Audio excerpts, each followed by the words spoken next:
स्वतंत्र और निष्पक्ष नहीं है। हम तब भी ये बोलेंगे कि हमारे यहाँ फ्री एंड फेयर इलेक्शन होते हैं और जो भी प्रत्याशी चुना जाता है वो जनता के द्वारा ही निर्वाचित होता है। जनता उसे पसंद करती तब जाकर के उसे वो वोट करती है। ठीक है, इतनी बात क्लियर हो गई?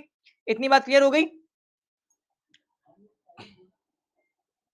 बच्चे कम आए हैं क्या आज? बहुत बच्चे आज नहीं दिख रहे मुझे। नंदनी कहाँ है भाई? नेहा कहाँ है? सब बच्चे कहाँ चले गए?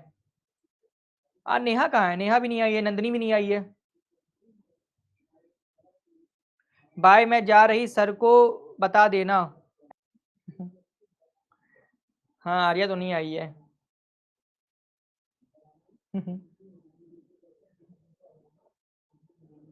सत्यम भी है, चलो बढ़िया। चलो यहाँ देखो, अच्छा तस्लीम भी है, क्या बात है तस्लीम, क्या हाल? नमिका भी है, सर मैं भी हूँ। अच्छा नमिका भी है, बहुत सर बहुत अच्छी बात है। विधि मिश्रा भी है।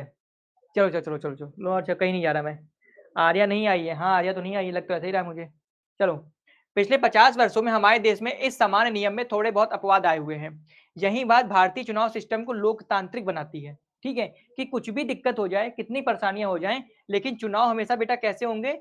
चुनाव हमेशा बेटा कैसे होंगे? चुनाव हमेशा निष्पक्ष होंगे, है ना? चुनाव हमेशा निष्पक्ष होंगे और किसी के भी दबाव में नहीं होगा। क्यों? क्योंकि आपने देखा है हमारे यहाँ चुनाव कौन कराता है बेटा? हमारे यहाँ चुनाव कौन कराता है? निर्वाचन आयोग। कौन कराता है बेटा? निर्वाचन आयोग। और जिस समय चुनाव होते हैं उस समय पूरी शक्ति किसके पास आ जाती है? निर्वाचन आयोग के पास में आ सकती है ना? पूरी जो पावर होती है किसके पास आ जाती है? निर्वाचन आयोग के पास में आ जाती है। और निर्वाचन आयोग की जिम्मेदारी होता है कि वो फ्री एंड फेयर इलेक्शन कराए, किसी प्रकार की धांधली ना होने दे।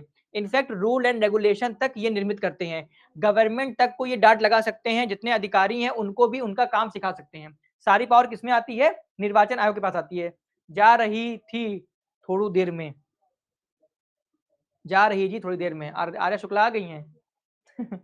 क्या बात है आर्या? ईआईसी के पास, हाँ, इलेक्शन कमीशन ऑफ इंडिया।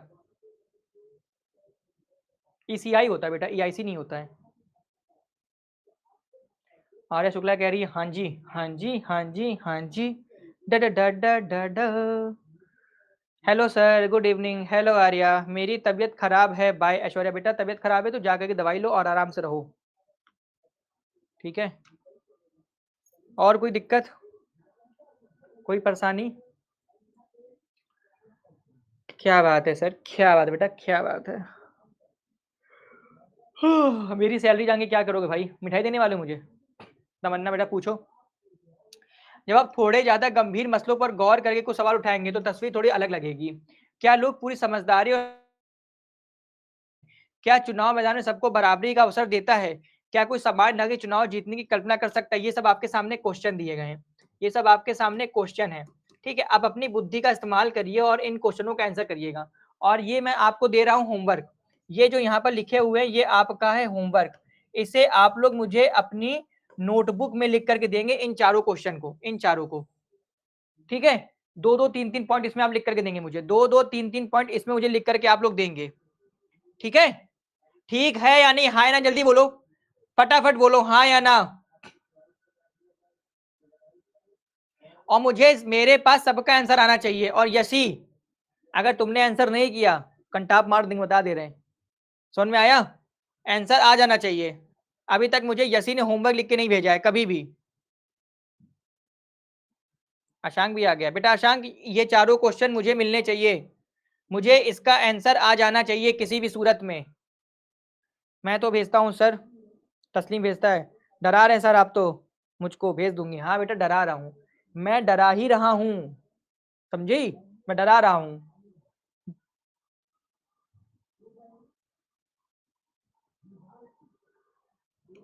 अगर कंटाप ना खाना हो तो होमवर्क भेज देना। हाँ बेटा विशालाक्षी तुम भी भेज देना। EGENT ये कौन है? कहाँ पर बेटा? डाउट सेक्शन में। चलो, अब कुछ मुद्दे अलग तरीके के हैं। अब पहले आप इस चित्र को देखिए। ये चित्र भ्रष्टाचार का है, करप्शन का, है ना?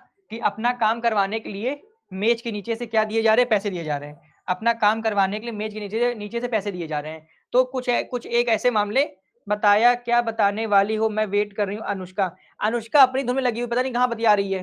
फिर बोली सही समझ में नहीं आया। अनुष्का पढ़ो चुपचाप, बाद में बात कर लेना। सर आज आपके असिस्टेंट लीव ले रही है तो आप उसकी सैलरी कट कर लेना। ठीक है बेटा, कर लेंगे। चलो, ज्यादा रुपए पैसे वाले उम्मीदवार और पार्टियां गलत तरीके से चुनाव जीत जाएंगे, ये कहना मुश्किल है, पर उनकी स्थिति दूसरों से ज्यादा मजबूत रहती है ना। चुनाव में आप लोगों ने देखा होगा कि हर प्रत्याशी चाहता है कि वो जीते, तो इसके लिए वो कभी कभी गलत कार्य भी कर जाता है, जैसे घूस दे देता है, किसी को धमका देता है, कुछ लालच दे देता है। तो ये सारी प्रक्रिया अपनाते हैं प्रत्याशी चुनाव में जीतने के लिए। क्यों? क्योंकि उन्हें लगता है कि अगर मैं जीत जाऊंगा तो 5 साल तक मस्त भौकाल कटेगी। इसलिए हर विधायक सांसद कभी ना कभी ऐसा कोई यूज करता है। लेकिन स्वस्थ लोकतंत्र में अगर आपको जीतना है तो आपको जनता के सहयोग से जीतना पड़ेगा, ना कि चुनाव में धांधली करके के ना कि चुनाव में धांधली करके। ठीक है, अब देखो, अब ये वाला कार्टून देखो, इस कार्टून पकड़ो। एक प्रेस कॉन्फ्रेंस चल रही थी, एक चल रही है प्रेस कॉन्फ्रेंस थी कि हमने अपने योग्य और जीतने वाले रिश्तेदारों को ही टिकट दिया है। ये दोनों बातचीत कर रही है, ये नेताजी हैं, किसी प्रेस कॉन्फ्रेंस में गए होंगे, तो प्रेस कॉन्फ्रेंस में ये बात चल रही है। अब ये एक हास्यास्पद बात है ना, कटाक्ष किया गया है। इस कार्टून में एक नेताजी को संवाददाता सम्मेलन से बाहर आते हुए दिखाया गया है और वे भाई भतीजावाद के पक्ष में बोल रहे हैं। क्या भाई भतीजावाद कुछ राज्यों और पार्टियों तक सीमित नहीं है? अब आप लोग के मन में आना चाहिए, भरजी सर जी भाई भतीजावाद होता क्या है? भाई भतीजावाद होता क्या है? मतलब कि अपने ही परिवार के लोगों को टिकट देना, अपने ही परिवार के लोगों को उच्च स्थान पहुंचाना, अपने ही परिवार के लोगों को क्या बोलते हैं, लाभ पहुंचाना, भले चाहे वो योग्य हो चाहे वो योग्य ना हो, है ना। लेकिन अगर आप स्वस्थ लोकतंत्र की बात करेंगे तो आपको वहां पर भाई भतीजावाद से दूर रहना चाहिए। अगर व्यक्ति योग्य है तो उसे भी पार्टी का टिकट मिलना चाहिए। ऐसा नहीं है कि भैया कोई अगर किसी पार्टी में है तो अपनी फैमिली को आगे बढ़ाएगा।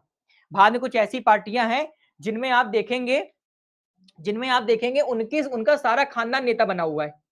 उनका सारा खानदान, हस्बैंड, वाइफ, दादा, अंकल, चाचा, भतीजे, सब टोटल के टोटल उसमें नेता दिखेंगे आपको।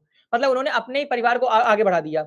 ऐसे ही देखो, एक बार फिल्म इंडस्ट्रीज में आया था कि मतलब जो एक्टर के लड़के होते वही एक्टर बनते हैं, है ना। कोई उनके में अंदर योग्यता नहीं होती, फिर भी उनको मौका मिलता चला जाता है, और अगर कोई योग्य होता है तो उसको मौका नहीं दिया जाता। तो ये कहीं ना कहीं भाई भतीजावाद का उदाहरण है। ये कहीं ना कहीं भाई भतीजावाद का उदाहरण है। जबकि हमें क्या करना चाहिए? हमें ये करना चाहिए कि जो योग्य हो, जिसके अंदर योग्यता हो, जिसके अंदर टैलेंट हो, वो आगे आए, है ना। उनका डायलॉग था ना मुन्ना भैया का, बहुत कष्ट होता है जब आप योग्य हो और लोग आपकी योग्यता ना पहचाने। मुन्ना भैया का डायलॉग है ना मिर्जापुर में, बच्चों ने सुना भी होगा। बहुत कष्ट होता है कि जब आप योग्य हो